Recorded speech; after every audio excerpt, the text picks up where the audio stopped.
అసలు నిన్న పార్లమెంట్ లో రైతుల గురించి ఒక రిపోర్ట్ బయట పెట్టారు. ఆ రిపోర్ట్ ఏమిటంటే మన దేశం అంతటిలో రైతులకున్న అప్పులు 30 లక్షల కోట్ల రూపాయలైతే ఒక ఆంధ్రప్రదేశ్ రైతుల అప్పులే దాంట్లో 3,75,000 కోట్ల రూపాయలంట. అంటే 10% ఎక్కువ.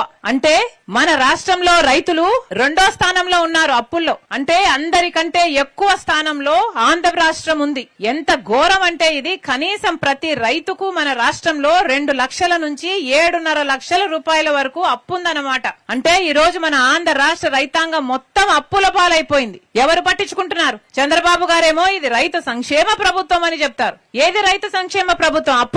రైతుల్ని అప్పుల్లో ముంచడమే రైతు సంక్షేమమా మీకు?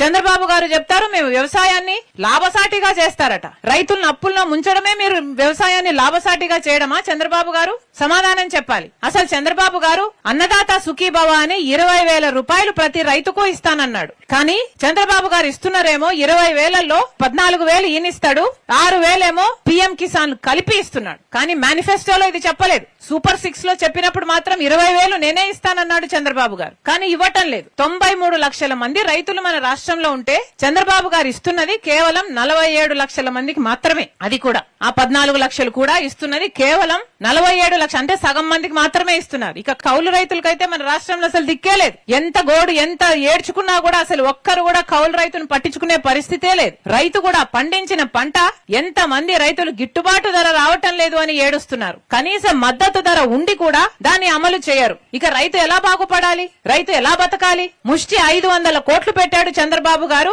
బడ్జెట్ లో ధర స్థిరీకరణ నిధి కోసం. ఏం సరిపోతుంది? ఏ రైతుకు సరిపోతుంది? పోనీ 500 కోట్లైనా వాడుతున్నారా అంటే అది వాడరు. దాన్ని మళ్ళీ డైవర్ట్ చేస్తారు. కనీసం యూరియా కొందామంటే దొరకటం లేదు. ఇంత అధ్వానంగా ఉంది రైతుల పరిస్థితి మన రాష్ట్రంలో. దీనికి అంతటికీ కారణం కూటమి సర్కారే.